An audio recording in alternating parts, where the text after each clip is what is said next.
come to the floor this afternoon with request to confirm a highly qualified nominee.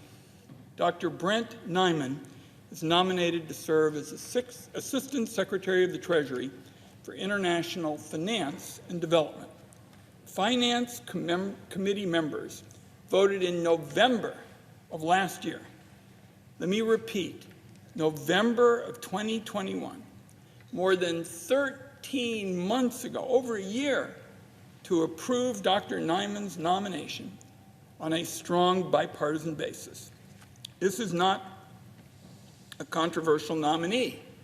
His nomination has waited long enough, and there's a lot of challenges waiting for him at the Treasury Department. For example, China's lockdowns are creating a ripple effect throughout international supply chains.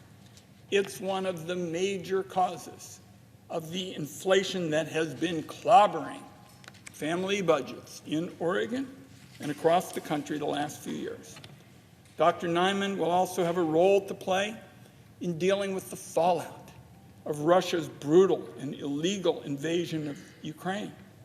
He'll directly address the economic impact of sanctions and the price cap on Russian oil.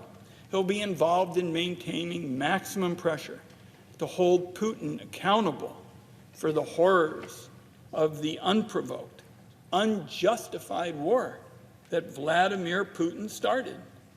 Dr. Nyman will also work on the critically important issue of currency manipulation by foreign governments.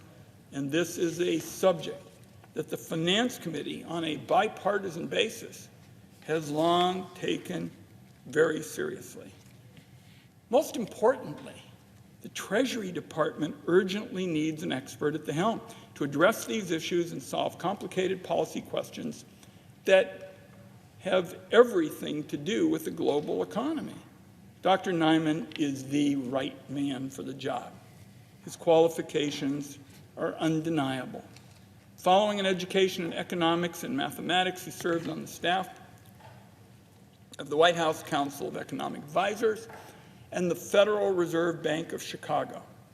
He brings very valuable private sector experience. Let me underline that to our colleagues. Real private sector experience to this job.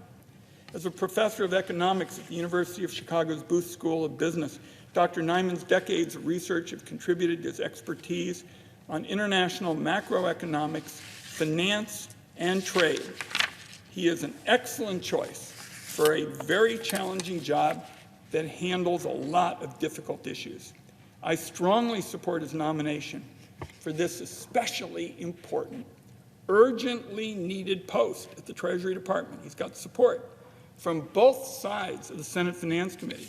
His nomination has waited long enough, and for that reason, I ask unanimous consent. That is, if in Executive Senate, the Senate consider the following nomination calendar: 545, Brent Nyman to be a Deputy Undersecretary of the Treasury, that the Senate vote on the nomination without intervening action or debate, that if confirmed, the motion to reconsider be considered made and laid upon the table, and that the President be immediately notified of the Senate's action. Is there an objection? Mr. President. Senator from Pennsylvania. Mr. President, on behalf of our friend and colleague, Senator Barrasso, I object. Objection is heard.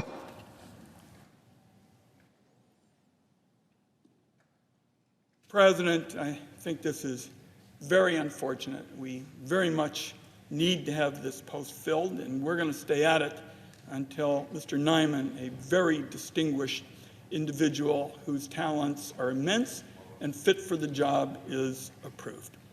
At this time, Mr. President, I ask unanimous consent the Committee on Environment and Public Works be discharged from further consideration of H.R. 1154 and the Senate proceed to its immediate consideration. The clerk will report. H.R.